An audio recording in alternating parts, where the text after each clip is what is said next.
Grazie Pietro. Volevo riprendere, adesso entriamo nel vivo, volevo aggiungere solo una piccola nota. Pietro ha giustamente ringraziato il Rettore che a fine anno, a meno che non voglia sacrificarsi ancora, lascerà il suo mandato. Ha ringraziato anche Bruno Pavesi, che vedo. Volevo rassicurarlo, non scade il tuo mandato, quindi diciamo non ci sono problemi, scade solo quello del Rettore di tutti noi. Quindi tranquilli, potrai continuare a contribuire alla nostra attività. Allora, riprendo un attimo il filo prima di introdurre il primo ospite. 3 anni, in realtà, che nascono, ripeto, da una serie di CLAC precedenti, 2010, 2011, 2012, gli scenari, cosa sono i Next Unthinkable, ve lo ricorderete, chi era presente la prima volta. L'anno scorso in una attività più interattiva fuori da quest'aula, The Future in Me, sulle attitudini, e quest'anno il tema dell'imperative of growth. Quindi l'idea è quello che, diciamo, da quello che abbiamo appreso la prima volta, dal tema di come sfruttare la nostra passione e le competenze dell'anno scorso, a questo punto è necessario scaricare a terra, diciamo, quello che abbiamo appreso, e quindi lavorare in funzione della crescita. Come tutti gli unthinkable, noi affrontiamo il tema da diverse prospettive: la prospettiva macro, la prospettiva micro.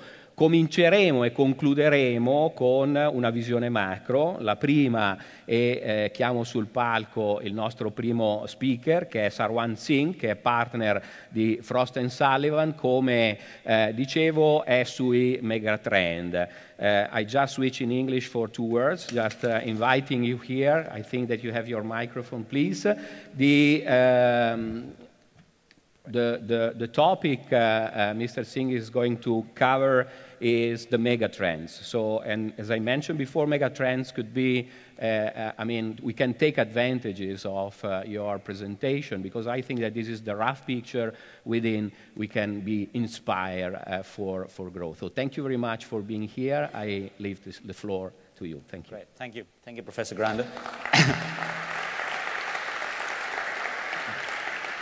A very good morning to you all. It's a pleasure to be here. I apologize, my Italian is not that good, so I'll speak in English. The aim of my presentation today is to highlight some of the key megatrends that will impact our life, our businesses, our cultures, but most importantly, even our careers. The highlight of the presentation is not so much about predicting the trends. I think if we sat down in a room and came up with a list of trends, we'll be very close. The highlight of the work is actually the macro to micro. So I'll try to bring that out in every megatrend that I show you.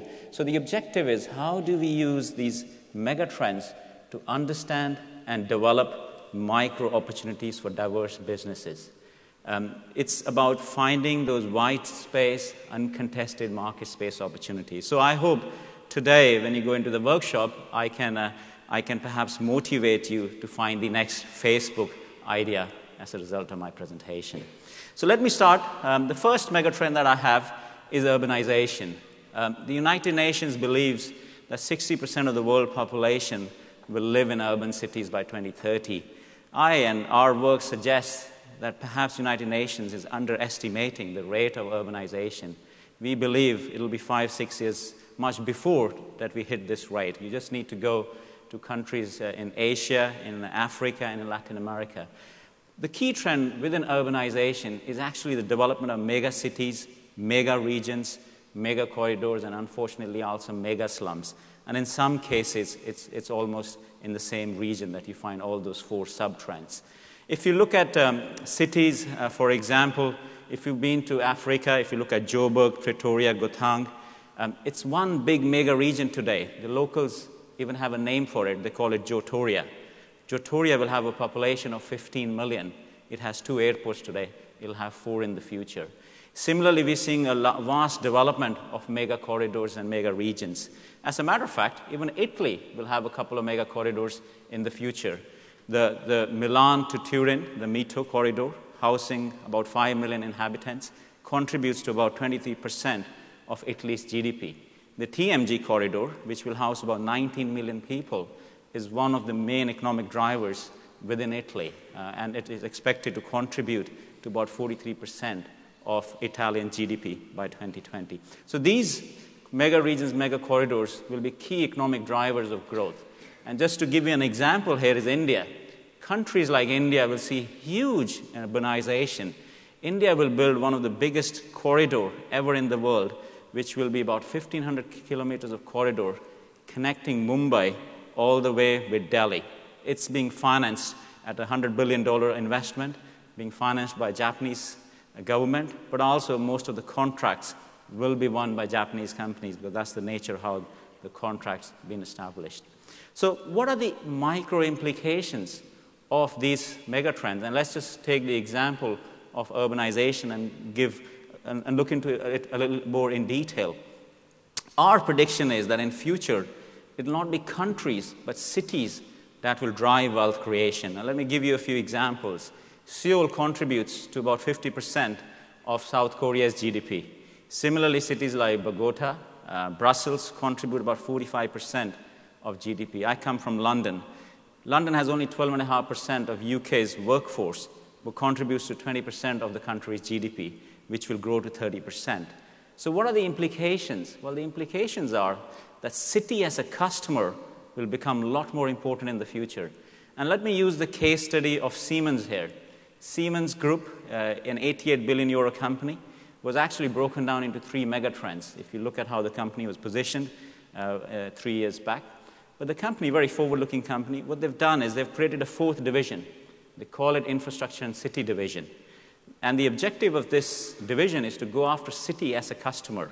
They have hired 80 account managers globally, and they look at each city as a 3-digit million-dollar opportunity. Shanghai and London is already contributing to over 100 million euros in revenues to the company.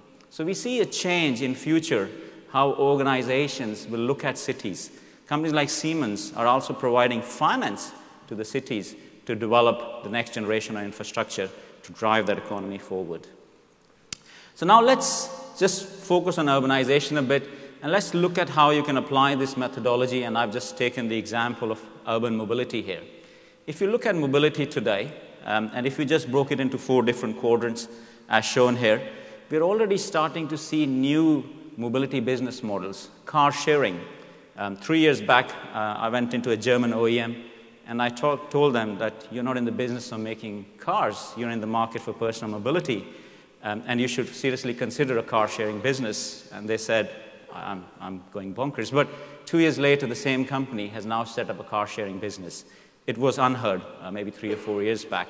Zipcar, which is one of the biggest car-sharing operators in the world, when it went for its IPO, it was valued at over $1 billion on the day its IPO. And actually, the IPO went up 15 to 20% on the day it made its debut. So what we are seeing now more and more within mobility is the wild innovation, that quadrant on the top left-hand side. We are starting to see micro-mobility solutions. We are starting to see integrated mobility solutions. And we are starting to see new players coming into the mobility space. If you look at Deutsche Bahn, for example, it's a train operator. It runs buses. It runs car-sharing schemes. It runs bike-sharing schemes. Thanks to the Web 2 technology in the future, our mobility journeys will be highly integrated. So I think we will see a lot more innovation as a mobility integrator as a result. My next trend is what I call smart is the new green. If you ask me what were the couple of big trends of last decade, I would say sustainability and environment was one of the biggest trends in the last 10 years. And many organizations made some difficult decisions of putting in green products, having solar panels, having wind power. But the return on investment of green products is quite long. It can be 10 to 20 years. But we are seeing this year, this decade, the development of smart products. Smart products, and here you see certain examples, can help improve efficiency by 20 to 30%. If Europe had smart grids, we would not need new nuclear power stations to provide electricity and energy within Europe. But we see a number of examples, as you can see here. An interesting one, which maybe relates to what I talked about in urbanization, is development of smart cities. Copenhagen will be the first carbon-neutral capital of the world in 2025, and it's expected to be absolutely carbon neutral. We are seeing similarly many other trends within smart. As a matter of fact, today, the word smart is quite abused. It's being used for almost everything. So we can see a lot of these new smart products and smart initiatives coming in the future. One of the things that we learned when we did our Megatrends research is convergence of technology, convergence of trends leads to convergence of competition. And I just want to relate this in this slide here. If you just take the example of smart energy, we had companies like Siemens, ABB, following in the energy infrastructure players who played in the transmission and distribution market. With the advent of smart grids, we've seen some of the automation building control companies like Honeywell, companies like Schneider, developing and making acquisitions to bolster their smart concept. So they are now able to bring in high voltage with low voltage switchgear together to offer a smart solution. And then we've seen IT players. IBM talks about a smart planet. It has a lot of initiatives in terms of smart products. But I believe the companies that will really exploit this opportunity and are the future companies would be the telecom players. I don't know if you've read or seen, but Deutsche Telekom plans to have a smart home hub in every home. They will launch that product end of this decade. Verizon planning to do the same. So I personally believe the telecom players are in a unique opportunity going forward as the world gets more connected and intelligent to reap benefits as a result of this smart initiative. The other trend I have is socialization. Social networking was one of the biggest trends of the last decade. My mother, who's 70 plus, even today she has a Facebook account. Last week, actually, she called me and said, "What is Twitter? Shall I open a Twitter account?" I said, "No, Mom, don't do that." But we've seen social networking really take off.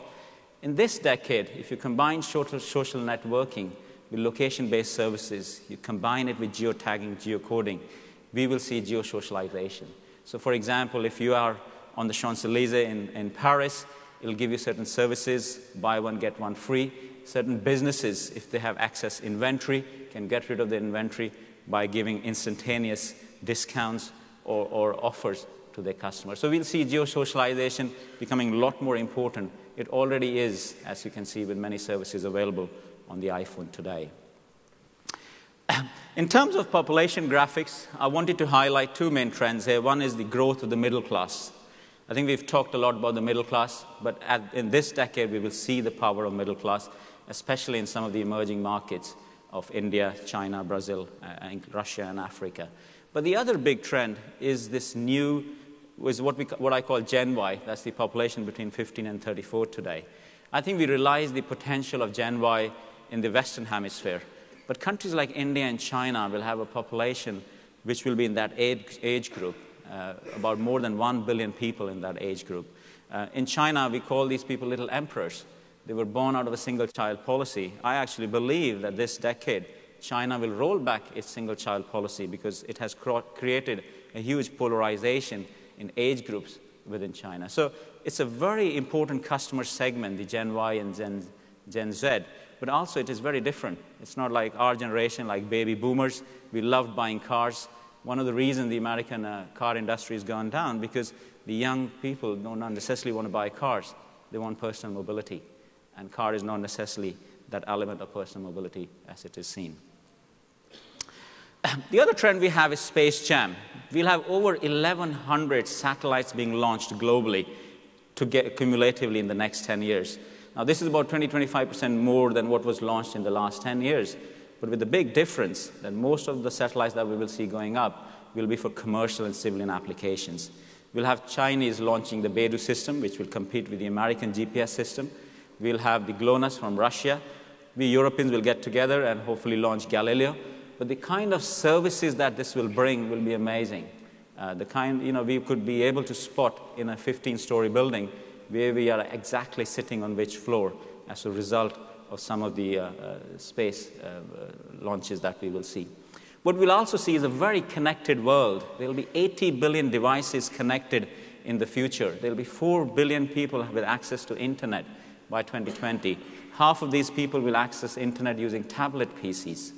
There will be over 6-7 billion phones by end of this decade. So you can see the world will be much more global. It will be much more smaller.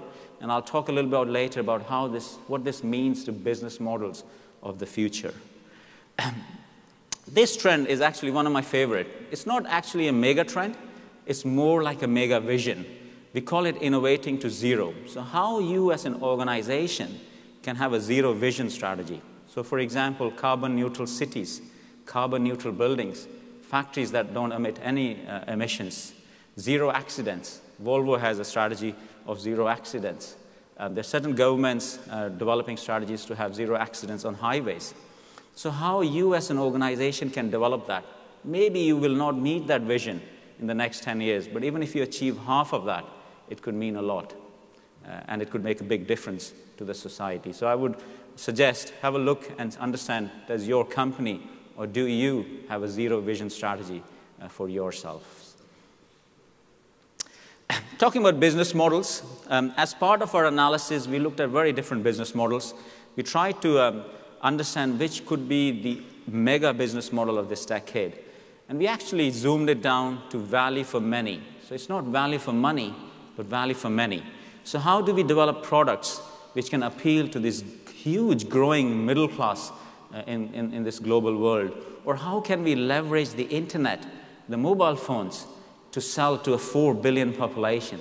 Now, there's some really interesting business models which we can see in the developing world. For example, there is an organization in India called the Arvind Eye Hospital. They do a cataract operation for $25. The same cataract operation in Europe would cost you 2,000 to 3,000 euros. But it's not just a strategy for the developing world. You can leverage the society, the same business model using the internet. I have a friend who buys wine directly using an online e-commerce company, and he gets it at a 40% discount. This company buys the wine directly from the vineyards, and it's taken the wholesalers, the retailers, the shops out of the business. It keeps 30% of the discount price to themselves, offers the rest to the customers. The Groupon business model of collaborative buying is value for many. So this absolutely is an important business model to see how we can develop products and services, even leverage the internet as a medium or a platform to reach out to our customers or even our suppliers much more directly in the future. Coming to my last trend, if you ask me what would be the biggest trend of this decade, I would say it will be health, wellness, and well-being. If you look at some of the spending in healthcare as a percentage of GDP of many countries, including in Europe and in US, the US healthcare spending is almost 20% of the GDP today. This will rise to 30% because we'll have an aging society, we'll live longer.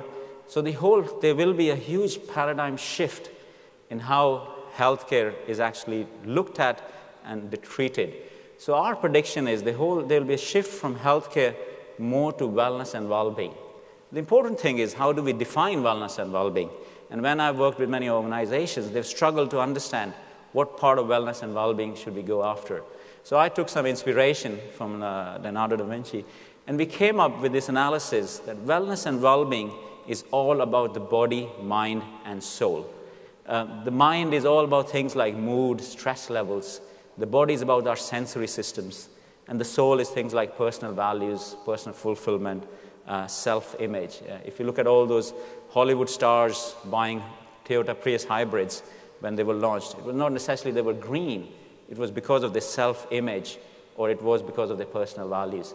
So to have products developed around wellness and well-being will be very important in the future.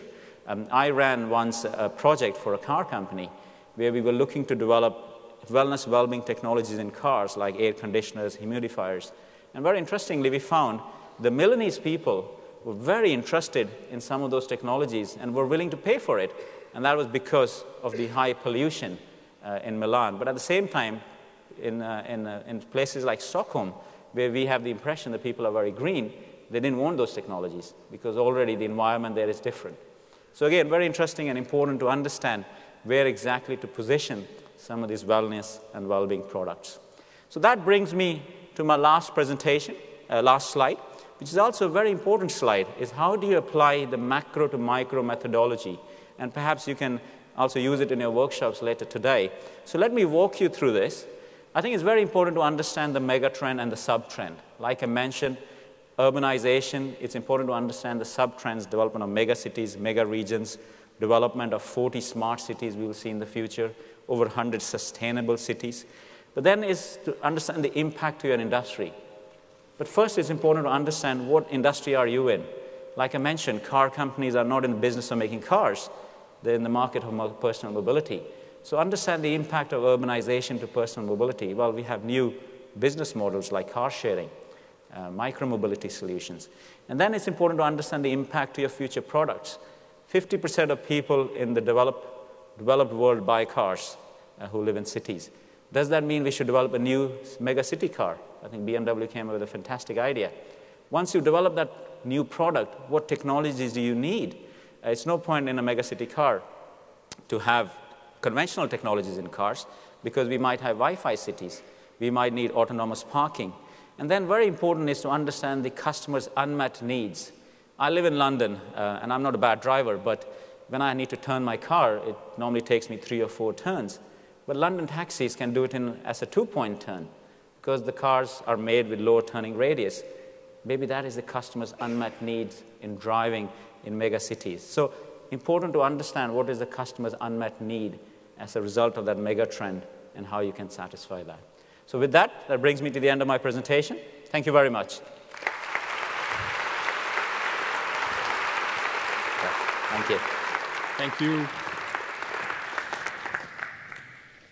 Thank you, Mr. Singh, for your inspiring words. I'm sure that we can take advantage, because if I just think into, let's say, the first trend of the mega city, I switch in Italian now. Se penso ad esempio ai nostri start-upisti, agli imprenditori, a chi vuole lanciare qualche cosa di nuovo, beh, insomma, ci sono delle indicazioni all'interno della presentazione che ci è stata fatta che sicuramente possono orientare alla creazione del valore in maniera estremamente appropriata.